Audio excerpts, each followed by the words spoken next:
Hey everyone, how's it going? Thanks so much for tuning in. For today's video, we get a special opportunity to get an up-close and personal, in-depth look with the Acura Integra Type R.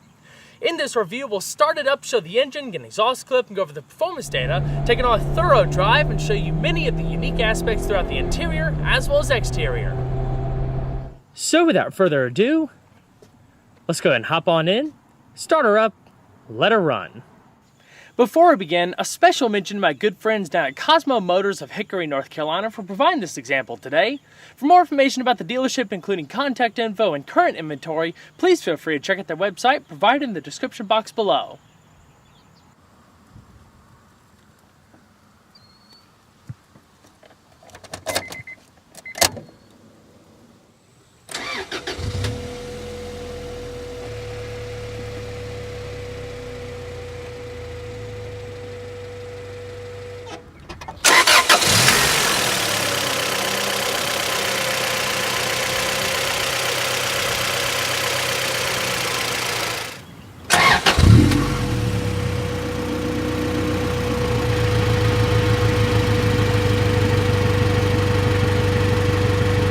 The Integra Type R was first introduced to the Japanese market in 1995. However, they wouldn't come stateside until 1997. Despite a production run lasting across 4 years, skipping 1999, they didn't make a whole lot of them, so they're a pretty rare sight nowadays.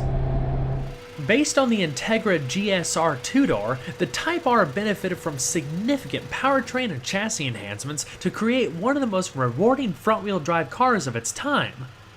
Compared to the GSR, the Type R had a unique chin spoiler and large rear wing. The side skirts were also painted to match the body. Overall vehicle height was lowered by 15 millimeters, and about 33 pounds of weight was dropped. This not only led to a lower center of gravity, but it also improved aerodynamic efficiency, with reductions in lift and drag by 30% and 1% respectively. The Type R's body structure was also significantly reinforced, a little bit up front and a lot out back, especially around the rear wheelhouses and the frame. Original pricing for the 2000 model Type R was $24,930 that included a destination charge of $480. That represents a $3,195 premium over the GSR. While this example is fitted with an aftermarket set of wheels, it's worth mentioning that the Type R's original wheel and tire package was quite a bit different from the GSR. The wheels measured 15 by 6 inches and had a 5mm greater offset. Also, instead of 4 lug hubs, the Type R used 5 lug hubs for greater rigidity. The tires were originally Bridgestone high-performance tires that were developed exclusively for the Type R to offer increased handling limits in concert with all the suspension changes. The suspension is of similar design to other Integras, a 4-wheel independent double wishbone setup, but the Type R's geometry is all unique to improve handling, directional stability, and allow it to track more precisely through corners. Some of the major changes include stiffer shocks and progressive rate springs, thicker anti-roll bars, stiffer bushings, and a front shock tower brace. In conjunction with the lower ride height, this created a car that was not just agile and responsive, but cornered pretty flat with less of a tendency to understeer. The steering is also really nice. The power assist is varied by a combination of engine RPM and the amount of torque generated between the pavement and the tire when the steering wheel is being turned. This allows more precise control over the assistance being provided, leading to more linear steering with regard to lateral loads. The overall ratio is 16.1 to 1, it takes about 3 turns to lock, and the turning circle measures 34.8 feet. Last but certainly not least, the Type R benefited from upgraded brakes. You have 4-wheel discs, vented in front, solid in the rear, but the discs and calipers are larger than what you would find on the GSR. On top of that, the ABS system was further refined for the Type R to offer minimal pedal kickback during hard braking while weighing 12.3 pounds less. It stops hard with good pedal feel and a short pedal stroke. Pretty nice setup overall. The Integra Type R is like the automotive equivalent of a crotch rocket, thanks to a heavily modified 1.8-liter 4-cylinder based on the engine found in the GSR. To distinguish the two, there were a lot of internal and external changes that collectively help reduce rotational inertia, weight, improve airflow and cooling, and of course, output. When you really dive into the specifics, this was a pretty special engine, and it's worth checking out the original press release. You can find it online if you want all of the specifics. To give you an idea of how special it was, the pistons, connecting rods, intake, exhaust, and valve train were all unique. Not only that, but the intake and exhaust ports were hand polished. At 108 horsepower per liter, this was one of the most power-dense, naturally aspirated, mass-produced engines of its time.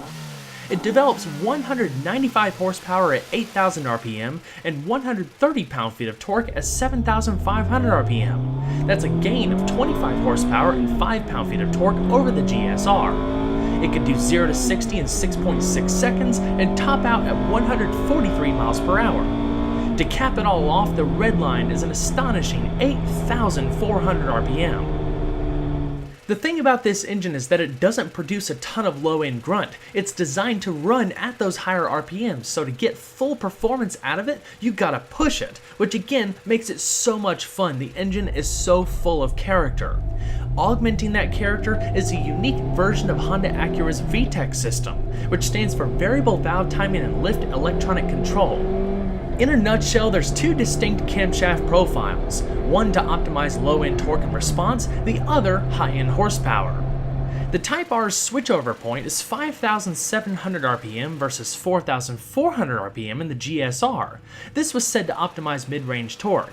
It is very noticeable when the switchover occurs, especially in this example, which has some modifications here and there.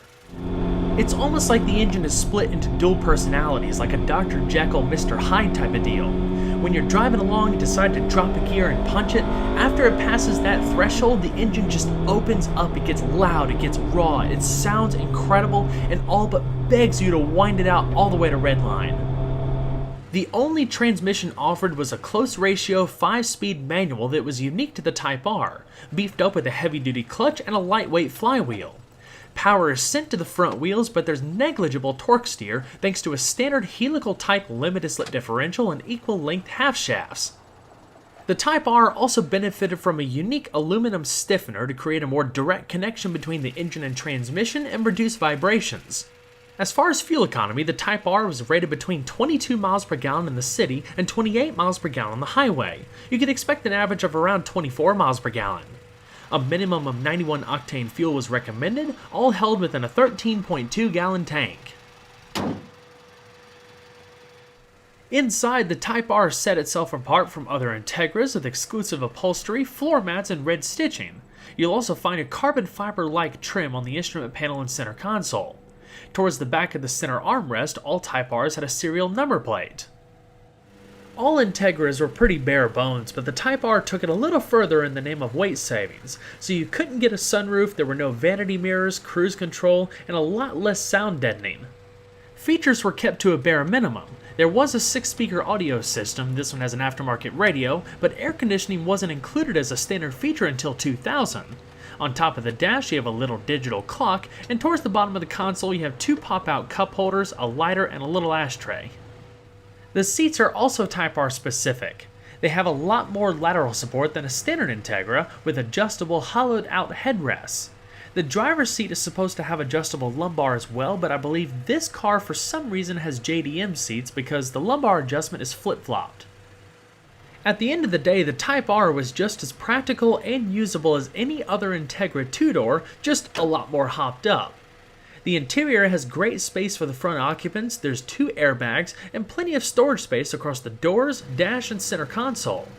You'd probably be surprised to know that the back seat is also relatively usable depending on how you looked at it.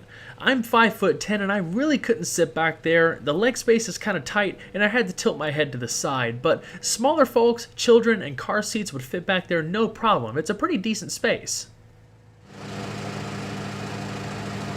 So now let's go ahead and see how she sounds, both sitting still and on the road.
Alright, so let's go ahead and shut her down.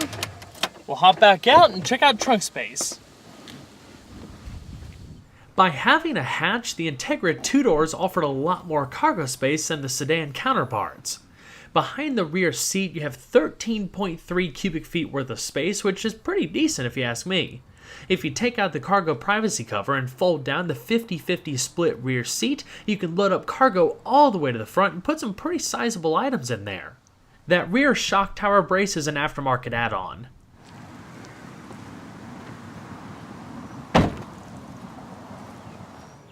Well everyone, I hope you enjoyed the in-depth look at the Acura Integra Type R.